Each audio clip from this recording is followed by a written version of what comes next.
మీరు ఎప్పుడైనా ఆలోచించారా ఇండియన్ కల్చర్లో కవుకి ఎందుకు అంత ఇంపార్టెన్స్ ఇచ్చారు? ఈ మోడర్న్ ఎరాలో కూడా కవి యొక్క ఇంపార్టెన్స్ ఎందుకు పెరుగుతుంది? రూరల్ పీపుల్ ఆవును పూజిస్తారు, అర్బన్ పీపుల్ గౌరవిస్తారు, సైంటిస్ట్ మాత్రం రీసెర్చ్ చేస్తారు. But why? Wait, I will explain in this video. యాక్చువల్గా వీడియో స్టార్ట్ చేసే ముందు I would like to say something. ఇక్కడ మనం గుర్తుపెట్టుకోవాల్సిన విషయం ఏంటంటే నిజం ఎప్పుడూ ఒకటే, కానీ మనుషులు దాన్ని ఎక్స్ప్రెస్ చేసే విధానం డిఫరెంట్గా ఉంటుంది. లైక్ ఒక కాన్సెప్ట్ని ఏన్షియంట్ పీపుల్ కల్చర్ ఫామ్లో చెప్తే మోడర్న్ పీపుల్ సైన్స్ ఫామ్లో చెప్తారు. But end of the goal ఒకటే, well being of every one.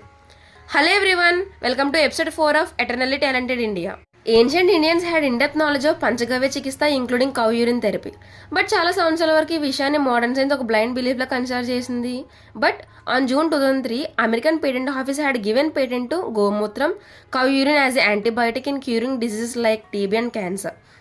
Indians worship cow as a Gomata, holy mother placed in a sacred position of Kamadhenu, which means wish fulfilling holy deity. And the beautiful thing is, ఎవరైనా ఏమైనా చదివేటప్పుడు అదే subject అయినా సరే ఆవులకి దగ్గరగా కూర్చొని చదివితే grabs the essence of that study in no time. Because ఆవు ఎప్పుడు పాజిటివ్ వైబ్రేషన్స్ని రిలీజ్ చేస్తూ ఉంటుంది, which keep the mind in a composite state. And the famous ayurvedic text like Charaka Sushruta mentioned about panchagavyas medicine. Panchagavya అంటే milk of cow, curd, ghee, urine and cow dung. అది డిసీజ్ని cure చేయడంలో, like skin డిజీజెస్ని, యూరినరీ ప్రాబ్లమ్స్ని, knee joint పెయిన్స్ని, అల్సర్స్ని cure చేయడంలో use చేస్తున్నారు అని. ఇండియన్ అగ్రికల్చర్లో ఆవు పేడని న్యాచురల్ మాన్యూర్గా యూజ్ చేస్తారు to increase the fertility in the soil. In America and Africa panchagavya is being used and tested for curing AIDS.